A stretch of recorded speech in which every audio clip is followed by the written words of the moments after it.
하나님의 말씀을 듣기를 소원합니다. 우리의 심령을 성령으로 준비해 주셔서 하나님의 말씀이 심겨지고 하나님께서 우리를 이루려는 그 시작을 하게 하시고 또 그 사역을 하나님께서 원하시는 그 일들을 감당할 수 있도록 하나님 말씀을 깨닫는 시간을 허락하시고 예수님께서 우리에게 먼저 보여주신 것을 통해서 배우고 그 일을 감당할 수 있도록 저희들에게 그 성령의 감동과 그 결단을 하는 말씀의 시간이 되게 하여 주시옵소서. 이 모든 말씀 우리 구주 예수님의 이름으로 기도드렸습니다. 아멘. 아멘. 아멘. 여러분, 성경을 읽으시면 재미가 있으십니까? 예견했던 반응을 보이셔서 제가 목사라서가 아니라 성경을 읽다 보면 너무 재밌습니다. 눈물도 나죠. 콧물도 나죠. 감동도 되죠. 희망을 얻기도 하죠. 용기를 얻기도 하죠. 위로를 받기도 하죠.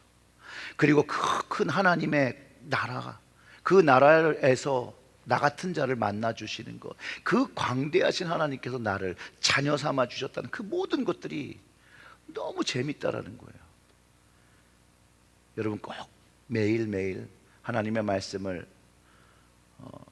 한국 드라마 보듯이 꼭 보시기를 주님의 이름으로 축원합니다. 여러분 드라마 좋아하시죠? 아니에요? 일부보다 솔직하지 않으시군요. 요즘 한국 드라마가 최고라고 합니다. 2005년에 제가 뉴욕 서프런이라는 지역에서 미국 목회를 할 때 한 미국 교우가 한 분 계셨었어요. 근데 이분은 주일날만 오시면 그 주에 한국 드라마 보신 이야기를 하시면서 너무 재밌다고 하는 거예요. 근데 제가 그 드라마에 공감을 못해서 무슨 드라마를 보고 오시는지 전혀 예측할 수가 없어서 참 힘들었습니다. 그래서 재작년인가요? 아마 오징어 게임이라고 세계에서 주목받는 정말 K 드라마를 이제 글로벌에 알리는 계기가 됐잖아요. 그러면서 이제 연타로 더 글로리라는 그 학교 폭력의 피해자가 이제 복수하는 드라마가 인기가 참 많이 좋았다라고 합니다. 맞지요? 모르신 척 하시는 거예요? 아니면? 근데 이게 얼마나 히트가 됐냐면 뉴욕 타임즈에서 이제 보도를 했어요. 이 넷플릭스의 그 더 글로리가 이제 빅 히트를 했다. 그뿐만 아니라 넷플릭스라는 회사가 이제부터 한국 드라마 제작에 2.5 빌리언을 투자할 것이다 라고 했다 그러는 거예요. 여러분 2.5 빌리언이 얼마나 큰 돈이냐면요, 한국 돈으로 제가 기록했죠. 한번 읽어보세요. 한국 돈으로 읽으려고 해도 읽혀지지가 않을 정도로 많은 돈입니다. 제가 읽어보려고 하니까 도저히 실력이 안 돼서 그래서 한국에서 온 지 얼마 안 되는 그래도 가장 적은 데인데 전도사님한테 물어봤어요. 가르쳐 주시더라고요. 저걸 읽으면 어떻게 되면 3조 2467억 5324만 6753원입니다. 그렇게 큰 돈이에요. 근데 제가 드리고 싶은 말은 이거예요. 드라마 하나가 재미있으면 이렇게 많은 문화적, 금융적 영향, 그 파급이 대단하다는 거예요. 그렇죠? 좀 동의를 하세요. 근데 우리가 가진 성경을 간단하게 요약하면 하나님 나라의 구원 드라마라는 거예요. 구원 드라마. 하나님 나라의 이 구원 드라마 너무 재밌다라는 거예요. 그리고 그 파급적 영향력이 역사 속에서 대단한 일들을 해온 것들을 역사가 증명하고 있어요.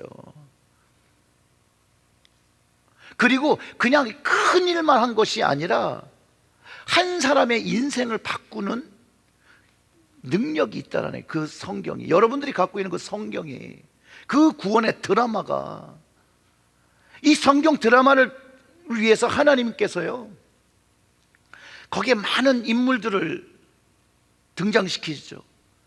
예수님, 성령님, 그 주변 인물들의 이야기로 가득 차 있습니다. 이 성경을 통해서 하나님을 만나고 인생이 바뀐 사람들이 있는데 그것이 여러분이기도 하고 여기 서 있는 저이기도 하다라는 거예요. 그의 백성과 자녀를 구원하시는 이야기죠. 우리가 구원받은 자녀이잖아요. 그리고 이 성경 속에 하나님께서 나를 구원하시기 위하여 사용하시는 그 모든 방법, 그것들을 읽을 때 우리는 감동하게 되고 은혜 받기도 하고, 그 감동과 은혜가 너무 벅차서 내가 하나님 이제 다르게 살겠습니다, 하나님이 원하시는 뜻대로 살겠습니다라고 우리가 고백하고 기도하게 하잖아요. 그처럼 성경은 그 영향력이, 영적 영향력이 대단한 것인데 보지 않으면 알 수가 없다라는 거예요. 그리고 이거는요, 그냥 한 번 본 드라마로 끝나는 게 아니라 매일 봐도 즐겁고 10년, 20년, 30년 시간이 지나가면 지나갈수록 더 재밌어지는 게 성경입니다. 못 믿는 눈치시네. 한번 세보세요. 정말로 재밌습니다. 구구절절이 옳아요. 성경 말씀 보면 구구절절이 옳아요. 이렇게 옳은 말만 격혀있기도 참 힘든데 저 구구절절이 옳아요.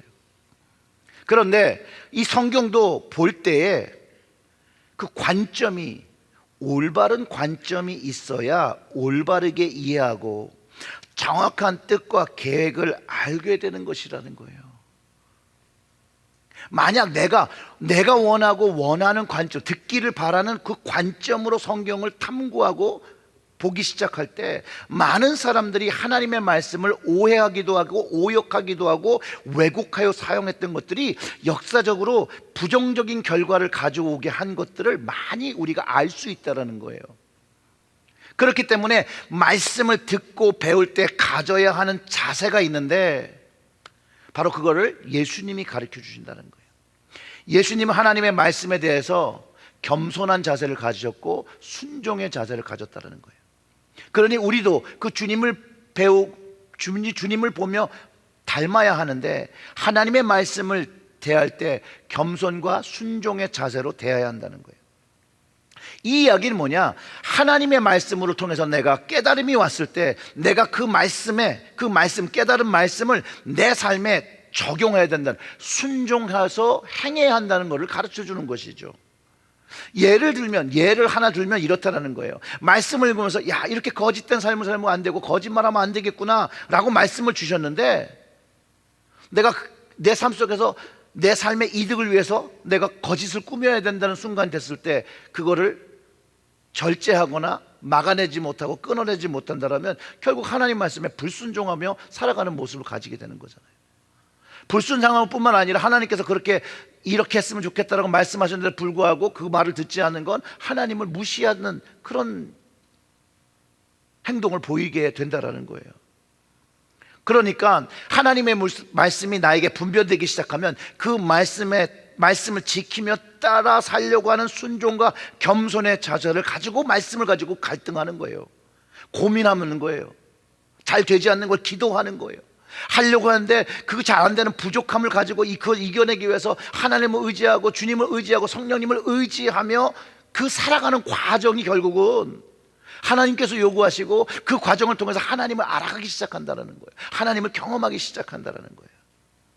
그런데 여기에 성령의 도우심이 꼭 필요하다는 거예요. 성령의 도우심이 있을 때 우리는 순종적인 자세도 가지고 겸손한 자세를 가지고 하나님의 말씀을 적용하고 순종하기 시작한다는 거예요. 그 성령이 있어야 돼요. 그 성령이 함께 하셔야 돼요. 그런데 하나님의 말씀을 우리가 묵상하다가 오해하는 것들이 있어요. 성령의 역사와 성령의 사역을 딱 얘기하면서 많은 분들이 오순절에 성령 강림 이야기를 먼저 떠올려요. 그러면서 그때가 성령 사역이 시작된 것처럼 얘기를 해요. 이거 오해예요, 오해. 성령님께서 우리에게 오신 때를 기록하고 있는 거지, 성령님의 사역은 창조의 그날부터 하나님과 주님과 함께 하셨다라는 거예요. 그리고 그 하나님 아버지와 그 아들과 예수님께서 함께 하시면서 오늘 우리 본문에서도 주님께서 그 사역을 시작하시는 데 있어서 성령님이 함께하고 계심을 우리가 확인할 수 있다는 거예요. 성령님은요, 창조 때부터, 창조 이전부터 하나님과 우리 예수님과 함께 하셨음을 믿고, 그리고 그 하나님의 일들을 해오신 것을 우리가 믿고 인정할 때 우리의 삶 속에서 그 성령님이 역사하시는 것들을 경험하기 시작한다는 거죠. 오늘 본문을 보면 이런 질문을 좀 해야 돼요. 왜 예수님께서 세례 요한에게 세례를 받았는가? 9절의 말씀이 이렇게 기록하고 있죠. 그때에 예수께서 갈릴리 나사렛으로부터 와서 요단강에서 요한에게 세례를 받으시고 라고 기록하고 있는데, 왜 세례 요한한테, 하나님의 아들이신 예수님께서 인간인 요한, 세례 요한한테 세례를 받으셨나요? 그거를 이해하기 위해서는 먼저 세례 요한이 베푼 세례가 무엇인지를 좀 알아야 합니다. 세례 요한은 세례를 회개함으로 받을 때 용서함을 받고 새로운 시작을 할 수 있다고 가르쳐 주는 거예요. 그래서 사람들이 그 말씀을 듣고 나와서 회개하고 요단강에서 세례를 받습니다. 즉 세례는 하나님의 용서하심을 경험하게 하고 하나님의 정결케 하심을 경험하고 이제 과거의 죄된 삶에서 죄 사함을 받은 새로운 삶을 시작하는 것을 가르쳐주고 있어요.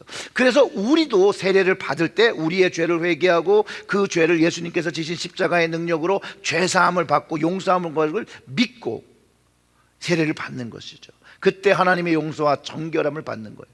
새로운 시작을 분명하게 얘기하고 있다는 거예요. 하나님의 용서받은 거룩한 자녀의 삶이 시작된 것, 새로운 삶을 얻은 것을 이야기하고 있다는 거예요. 그 긴급한 복음이란 책이 있습니다. 그 김서택 목사님께서 여기서 세례를, 이 목사님은 옷에 비교를 하세요. 이제 옛날 분이세요. 중학교나 고등학교에 들어갈 때 새 교복, 새 옷이 필요하듯이, 그러니까 교복 얘기하는 거니까 이분 연세가 좀 되신 거죠. 초대교회는 새 신자들을 세례받으며 새 옷을 입혀주었습니다. 지금까지의 모든 습관이나 생활 방식에서 졸업하고 하나님의 자녀로서 새로운 신분을 얻었다는 의미에서였습니다. 우리가 예수님을 믿는 것은 과거의 나 자신에서 완전히 졸업하는 것입니다. 우리는 더 이상 헌옷을, 과거의 그 헌옷을 입을 필요가 없습니다. 즉 세례는 하나님의 은혜로 새로운 시작을 하기 위해 새롭게 태어나는 것, 또 김조태 목사님이 얘기하면 졸업해서 그 다음 스테이지로 넘어가는 걸 얘기하죠. 근데 이것이요, 성령의 능력으로 되어진, 성령으로 되어는 것이기 때문에 이게 신비한 경험이고 축복된 삶이라고 말하는 것이에요. 왜냐하면 이때부터 성령으로 하나님께서, 또 주님께서 내 삶 속에서 살아 동행하시고 역사하시기 때문에 그렇다는 거예요. 여기가 다른 부분이에요. 우리의 인생 속에서 성령을 통해서 하나님을 만나고 주님을 만나면 과거의 삶보다 더 큰 은혜와 더 큰 사랑 속에서 하나님과 함께 영원히 살아가게 되는 것을 경험하기 시작한다는 거예요. 천지를 만드신 그 하나님, 전능하신 그 하나님과 함께 영원히 산다는 그것, 여러분 그게 나에게 일어났다는 거예요. 기적이에요. miracle. 다른 게 기적이 아니에요. 천지 만물을 만드신 하나님께서 내 삶에 함께 하신다는 그거, 그게 기적이에요. 내가 하나님의 자녀가 되었다는 것, 하나님 나라를 이제 유업으로 받게 되었다는 것, 이 내게 일어나는 모든 일들이 기적이라는 거예요. 좀 감동을 좀 하세요. 감동. 너무 놀라운 일이 내 인생에 일어난 거잖아요, 여러분.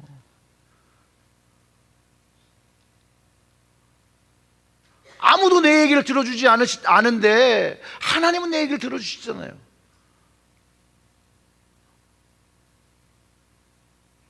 어떤 순간에 누구도 나를 도우려고 하지 않을 때 하나님께서 내 얘기를 듣고 나를 도우시는 손을 보여주시고 잡아주시는 것들을 경험하잖아요. 감동이죠. 기적이죠, 이게. 여러분 다시 첫 번째 질문으로 돌아가면 이렇습니다. 그런데 왜 하나님의 아들 되신 예수님께서 세례 요한의 세례를 받으셨어야 할까요? 우리는 받아야죠. 죄가 있으니까. 예수님도 그 순간 하나님께 죄를 회개하고 용서받을 것이 있었기 때문에 세례를 받은 것일까요? 아니요. 저는 절대 아니라고 생각합니다. 그런데 왜 주님이 죄도 없으신데 회개가 요구되어지는 세례를 받으셨을까? 무지무지 궁금하더라고 옛날에요. 왜지? 여러분 한 번도 궁금해 준 적이 있습니까? 궁금해 하셔야 돼요. 궁금해 하셔야 돼요. 근데 말씀을 이렇게 묵상하다가 하나님께서 어떤 말씀을 통해서 깨달음을 주셨어요. 역대하 7장 14절과 16절까지의 말씀을 읽으며 제가 깨달았어요. 주님이 이 이유로 세례를 받으셨겠구나. 14절의 말씀이 이렇습니다. 내 이름으로 일컫는 내 백성이 그들의 악한 길에서 떠나 스스로를 낮추고 기도하면 내 얼굴을 찾으면 내가 하늘에서 듣고 그들의 죄를 사하고 그들의 땅을 고칠지라. 이제 이곳에서 하는 기도에 내가 눈을 들고 귀를 기울이니 이는 내가 이미 이 성전을 택하고 거룩하게 하여 내 이름을 여기에 영원히 있게 하였음이라. 내 눈과 내 마음이 항상 여기에 있으리라. 이 기록된 말씀이요, 주님께서 세례를 받으시면서 다 이루어지는 거예요. 하나님의 뜻을 이기고 반대로 악의 길로 살고 있는 하나님의 백성들이 자기 죄를 뉘우치고 기도하지 않고 있을 때에 그 백성을 위하여, 우리를 위하여 대신 용서의 기도를 하며 이 세례를 받으시는 거예요. 하나님께서 그분의 기도를 듣고 그분이 섰던 그 땅, 세례받은 그 땅, 죄가 다스리고 있는 그 땅, 우리가 살고 있는 그 땅을 이제 고쳐주신다라는 거예요. 주님이 그 일을 하셨기 때문에. 주님이 스스로를 낮추시고 겸비하여 하나님께 기도할 때 그 모습이 세례라는 거예요. 주님 받으신. 근데 여전히 주님은 동일한 일을 하고 계세요. 예수님은 우리를 위하여 용서를 구하며 하나님 우편에 앉아서 우리를 위해 간구하시잖아요. 또 주님은 그래서 십자가를 지신 거잖아요. 아무 죄가 없는데도 불구하고 죄를 뒤집어 쓰시고 대신 맞아주신 거잖아요.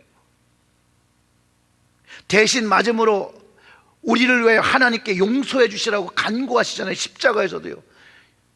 이런 말씀 기억하시죠? 아버지요, 아버지요, 저들이 하는 것을 모릅니다. 용서해 주세요.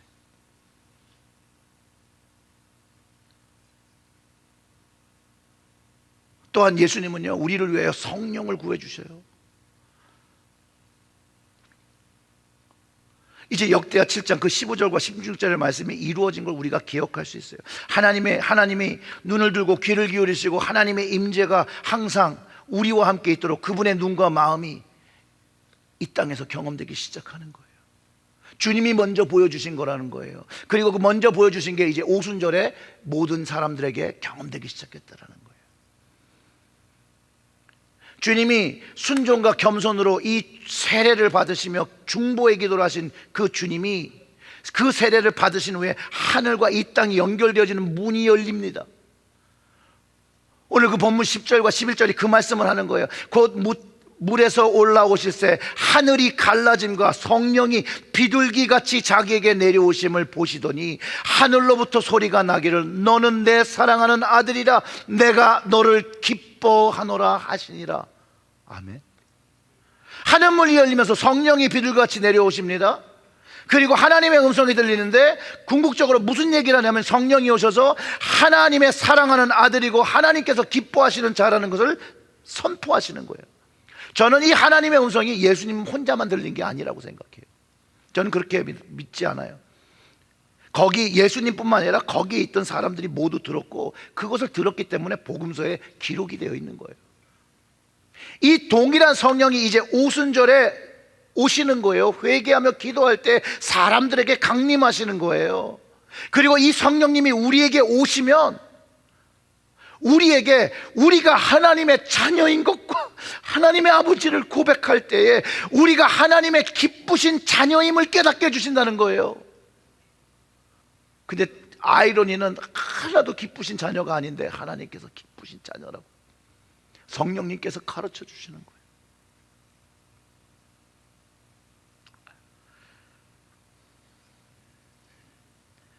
근데 더 놀라운 건 성령님이 이 만남을 위해서, 이 시작을 위해서 그 이전부터 준비하고 기다리고 계셨다는 거예요. 그날이 오기를 기다리고 계셨다는 거예요. 하나님 아버지도 기다리고 주님도 기다리고 성령님도 기다리고 계셨다는 거예요. 예수님의 사역과 이 사역의 시작과 이 세례와 이 성령 강림이 여러분 우연이 아니에요. 하나님의 계획 안에서 일어난 일이잖아요.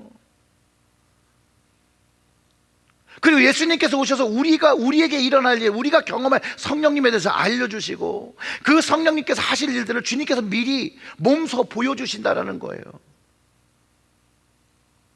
그래서 이 성령님은 그때를 기다리며 마치 손님을 초대해놓고 준비를 마치고 기다리는 것처럼 하나님의 구원의 역사가 우리에게 이루어지는 그때를 위해서 하나님 초대하신 그 모든 영혼, 그 영혼들이 나오기를 기다렸다는 거예요. 그 문을 열고 들어올 이들을 위하여 준비하고 계시다는 거예요. 우리가 그 하나님의 초청, 주님의 초청을 듣고 순종하며 회개하며 긍휼을 구하며 나올 때, 그리고 세례를 받을 때, 기도할 때, 예배할 때 성령이 임하는 거예요. 주님께서 경험하신 일이 우리의 삶에 경험되는 거예요. 나에게 경험되는 거예요. 그래서 로마서 8장 16절의 말씀이 이렇게 기록하고 있는데 한번 같이 읽어보겠습니다. 성령이 친히 우리의 영과 더불어 우리가 하나님의 자녀인 것을 증언하시나니 아멘. 예수님이 세례받고 성령이 비둘기같이 임해서 예수님께 말씀하시고 거기에 있는 주변 사람들에 선포하신 그 이야기, 하나님의 거룩한 기뻐하시는 자녀라는 것을 성령님이 우리의 인생에 들어오실 때 우리에게 말씀하시는 거라는 거예요. 우리에게, 저에게, 여러분에게.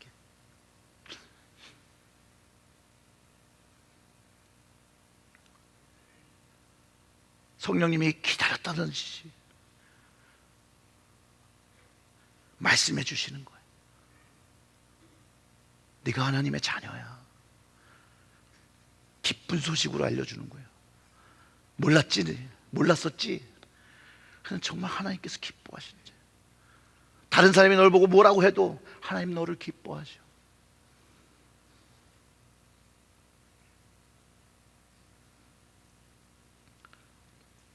이 내용을요, 다른 이야기로 예수님이 얘기하셨는데 그게 어떤 이야기냐면요, 탕자의 비유예요.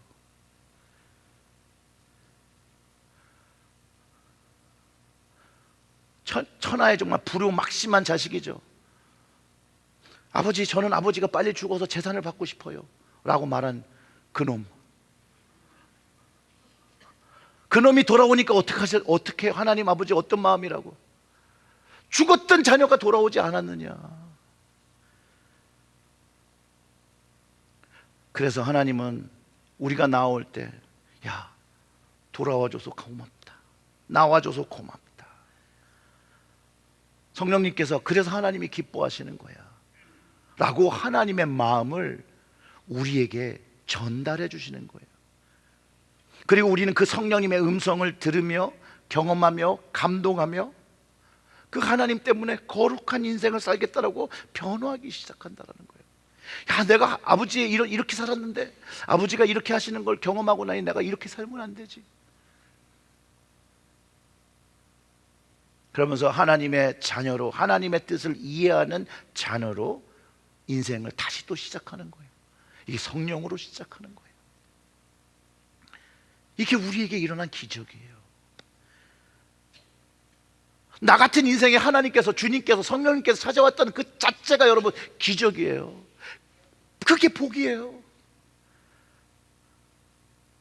그리고 그 기적이 한 번으로 이렇게 끝나는 게 아니에요. 그 하나님이, 그 주님이, 그 성령님이 계속해서 우리의 삶에 같이 하시면서 우리를 돌보신다는 거예요. 그래서 우리는 더욱더 말씀을 붙잡고 기도를 붙잡고 성령님의 동행하심을, 하나님의 동행하심을, 주님의 동행하심을 경험하면서 살 때 우리의 인생이 조금씩 바뀌어 나가는 거예요. 제가 속장 인도자님들 그 카톡방을 통해서 제가 은혜 받은 그 영상을 보내드렸는데 보여드릴까 하니 좀 길고, 그래서 좀 제가 서머라이즈해서 그 내용을 말씀드리면, 이 하영조 목사님에 대한 간증이에요. 하영조 목사님의 인생을 보면 참 목회하기 어려운 건강의 문제를 갖고 계셨대요. 본인이 그렇게 간증하시는 거예요. 대학생 때부터 폐결핵이 있었대요. 그래서 폐결핵 때문에 군대를 갔다가 의과사 제대를 했대요. 그런데 대학 때 이 폐결핵만 있었던 게 아니라 간염도 있었대요. 그리고선 30년 동안 당뇨가 있었고 30년 동안 고혈압이 있었고, 그런 과정 속에서 어느 순간에 간암이 생기셨대요. 그래서 치료를 받았어야 된답니다. 근데 그것도 하나님의 은혜로 치료를 받는데 1년마다 그 암이 재발했다는 거예요. 그러다 놀랍게도 이것도 하나님의 기적으로 암이 잘 치료돼가지고 완치가 됐다는 거예요. 완치가. 그래서 의사 선생님들이 이건 기적이다, 이런 일이 일어날 수 없다 막 그랬을 때 신장에 문제가 생깁니다. 그리고 매주일 투석을 4번씩 받았어야 된다는 거예요. 저는 이 간증이 듣기 전에 하영조 목사님이 그러신다는 걸 듣고 너무 무리하신다, 좀 쉬시면서 하셔야지 라는 생각을 했던 적이 있습니다. 근데 목회를 그만두시지 않았어요. 걸터 앉으셔서 주일 5부를 하셨나? 6부를 하셨나? 그래요. 그러면서 이렇게 고백하시는 거예요. 그 목사님이, 하나님께서 나를 이끌어 가시는 것이, 하나님께 나를 이끌어 가시는 것이 성령이에요. 그 성령이 임하시면 우리에게 은사가 나타나요. 성령의 세례가 나타나고 성령의 기름 부으심이 나타나고 성령의 인치심이 나타나서 우리 안에 상상할 수 없는 영적인 은사들이 막 나타나는 거예요. 귀신이 나가고 병이 낫고 어둠 세력들이 떠나가고 저주가 떠나가는 일들이 생긴다라는 것이에요. 투석을 하면서 암 걸리면서 병 걸리면서 이상한 것은요, 이 병에 눌린 적이 없으시대요. 그러면서 이렇게 말씀하세요. 여러분, 아픈 사람이 혹시 있을지라도 걱정하지 마시고 이 병을 무시해버리세요. 병을 무시하고 신방하고 봉사하고 설교하고 주님을 섬기고 찬양하면 기적이 일어나요. 놀라운 일이에요. 이렇게 말씀하세요. 예수님의 사역은요, 성령으로 준비된 시작입니다. 하나님의 준비예요. 그 하나님의 구원의 사역이에요. 그 기적이 시작된 겁니다. 그리고 그 기적이 우리 삶 속에서 경험되며 성령님이 일하신다라는 거예요. 주님이 일하신다라는 거예요. 오늘 말씀을 정리하면 이렇습니다. 우리 각자 인생은요, 성령으로 준비된 인생이라는 거예요. 그리고 그 성령님을 만나면, 하나님 만나면, 주님을 만나면 시작이 되는 거예요. 그것을 위해서 예수님이 오신 거예요. 그러면서 예수님이 보여주신 그 모든 것들이 우리에게 경험될 때 우리는 하나님의 자녀됨을 고백하기 시작하는 거예요. 사랑하는 체질제일교회 성도 여러분, 예수님께서 선물로 주신 성령으로 날마다 새로운 시작과 날마다 새로운 은혜를 경험하시기를 주님의 이름으로 축원합니다. 그리고 성령의 이 역사가 아직 경험되지 않고 나에게 그런 감동이 없다고 하시는 분들은 기도하셔야 됩니다. 말씀을 묵상하시고 그 말씀에 겸손한 모습으로 순종하시기를 부탁드립니다. 말씀과 기도가 깊어지면 깊어질수록 성령의 음성이 또렷해지고 들리게 되는 것입니다. 오늘 마가복음의 말씀, 여러분의 가정에 경험되어지고 정말로 그 가정에 하나님의 음성이 내가 사랑하는 자녀라 내가 너를 기뻐하노라는 그 주님의 음성을 들으시고 감동하시고 하나님께 그 인생을 드리시는 여러분들 되시기를 주님의 이름으로 축원합니다. 아멘. 우리 다 같이 기도하겠습니다. 하나님 아버지, 감사합니다. 하나님께서 우리를 자녀라 불러주시고 구원시켜 주시고 또 성령을 선물로 주셔서 하나님을 알 수 있도록 준비하신 것에 하나님 정말로 무한 감사를 드립니다. 오늘 이 말씀을 들으며 하나님께서 주신 그 성령님의 음성을 따라 인도하심을 따라 살기를 고백합니다. 하나님께서 함께 하시고 주님께서 함께 하시고 성령님께서 준비하신 그 모든 것들을 깨닫고 나아가는 저희들이 되게 하여 주시옵소서. 부족합니다. 연약합니다. 그럼에도 성령님의 계심을 다시 한번 확증하고 그 성령님을 통해서 하나님과 주님이 나의 삶을 주장하시고 계시고 다스리신다는 것을 믿고 신뢰하며 하나님의 인도하심을 늘 받으며 그것으로 감사하는 저희들이 되게 하여 주시옵소서. 이 모든 말씀 우리 구주 예수님의 이름으로 기도드렸습니다. 아멘.